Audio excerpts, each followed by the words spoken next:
Every man believes the same lie, that providing more money, buying more things, and accumulating more wealth is the key to a woman's heart. But here's what no one tells you.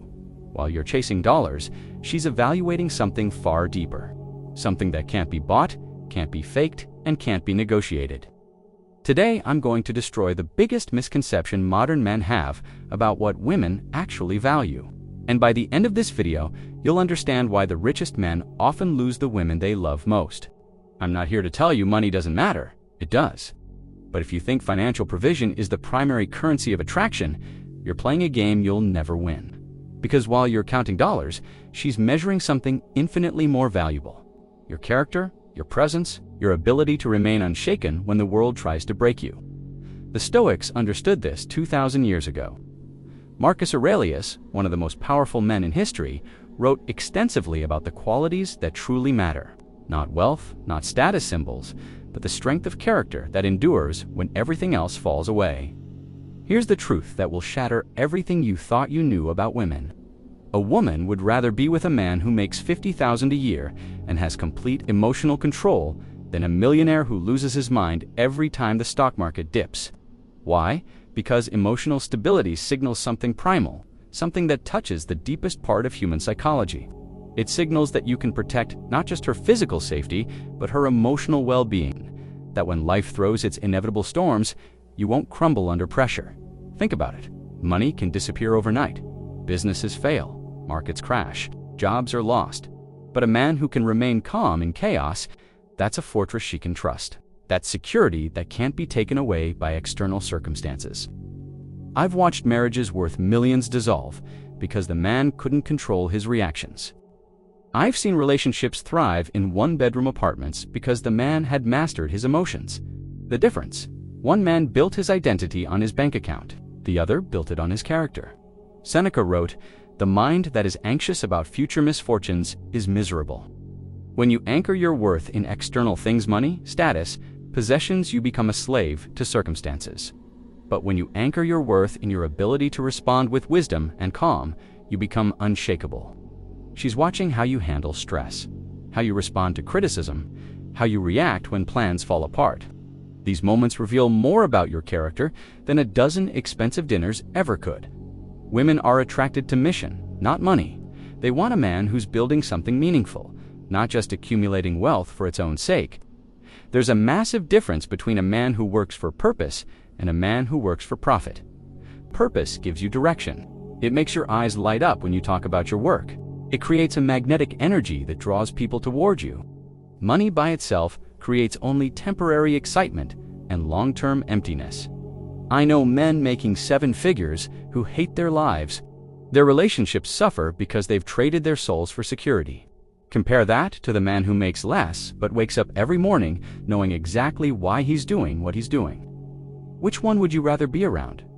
Women sense this immediately. They can tell the difference between a man who's driven by meaning and a man who's driven by materialism. One feels alive, purposeful, engaging. The other feels hollow, desperate. The Stoics called this having a preferred path. Not chasing external validation, but following an internal compass. When you're aligned with your purpose, everything else becomes secondary, including her approval. And paradoxically, that's exactly what makes you most attractive. Here's where most men get it completely wrong. They think attention equals affection. So they shower women with gifts, expensive dinners, luxury experiences, but they're missing the point entirely. She doesn't want your presence. She wants your presence. Full, undivided, uncompromising presence. When you're with her, are you really with her? Or are you checking your phone, thinking about work, mentally somewhere else? Because she can feel the difference. Women are extraordinarily sensitive to authentic attention versus distracted availability. Presence means being completely engaged in the moment. It means listening, not just to respond, but to understand. It means seeing her as a full human being, not a problem to solve or a goal to achieve. The irony is that true presence is completely free, yet it's the rarest gift most women ever receive. In our hyper-connected world, the ability to be fully present is a superpower. It signals confidence, security, and genuine interest. Marcus Aurelius wrote, "Confine yourself to the present. When you master this principle, you become magnetic. Because in a world full of distracted, anxious, scattered men, the one who can be fully present stands out like a lighthouse in the storm. Not physical strength, though, that doesn't hurt. I'm talking about inner strength, the ability to hold your frame when everything around you is chaos, the capacity to remain centered when others are losing their minds.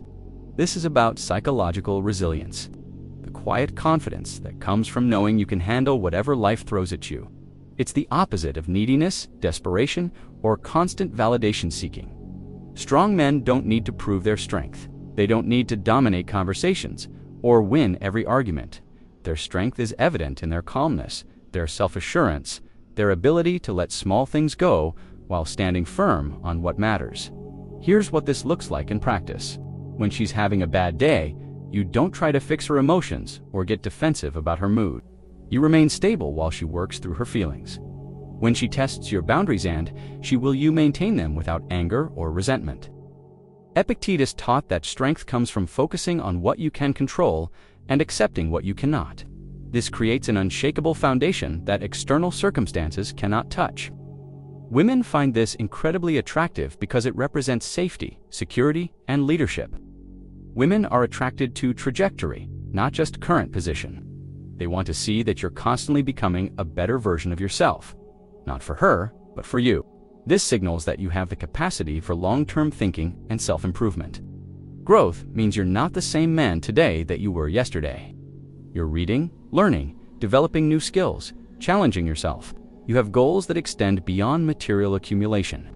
This is perhaps the most important point. A woman doesn't want to be your finish line. She wants to be your companion on a journey of continuous development. She wants to know that in 10 years, you'll be more interesting, more capable, more developed than you are today. The man who thinks he's already complete, who believes he has nothing left to learn, becomes stagnant, and stagnation is the death of attraction. But the man who sees every day as an opportunity to grow, who treats challenges as chances to develop character, that man remains perpetually interesting. The Stoics were obsessed with personal development. They kept journals, examined their actions, constantly worked to align their behavior with their principles. This wasn't vanity or self-obsession. It was recognition that growth is the natural state of a healthy human being. Here's the deeper truth that ties all of this together. Women don't just want a partner, they want a leader. Not someone who dominates or controls, but someone who leads by example. Someone who models the behavior and character they admire. This goes back to evolutionary psychology.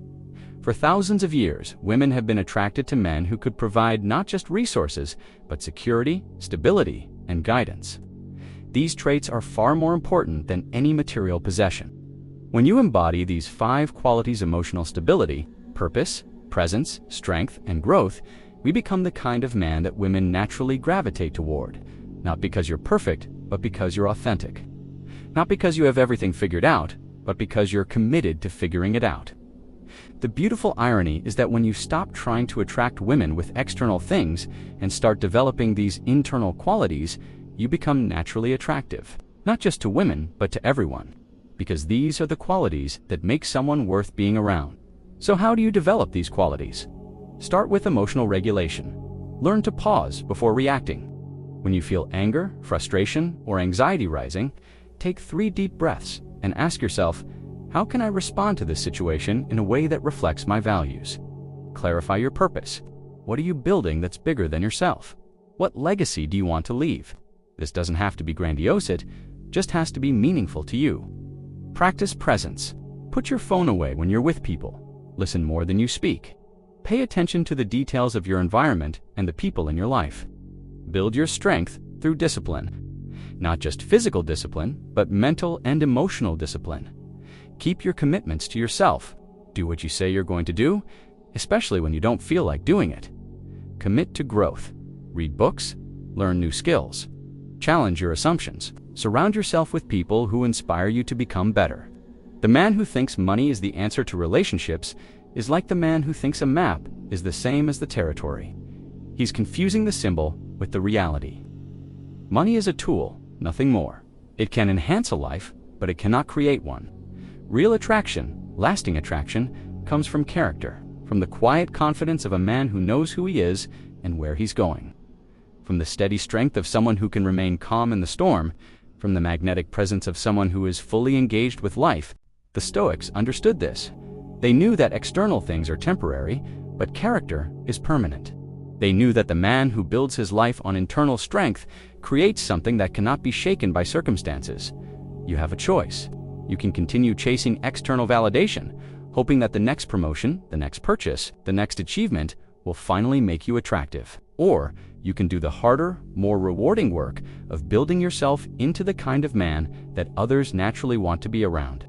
The question isn't whether you have enough money. The question is whether you have enough character. If this perspective challenged something you believed about relationships and attraction, leave a comment and let me know. I control my focus. And if you're ready to go deeper into these concepts, subscribe for more content that will help you build unshakable inner strength. Remember, real wealth isn't what you own, it's who you become.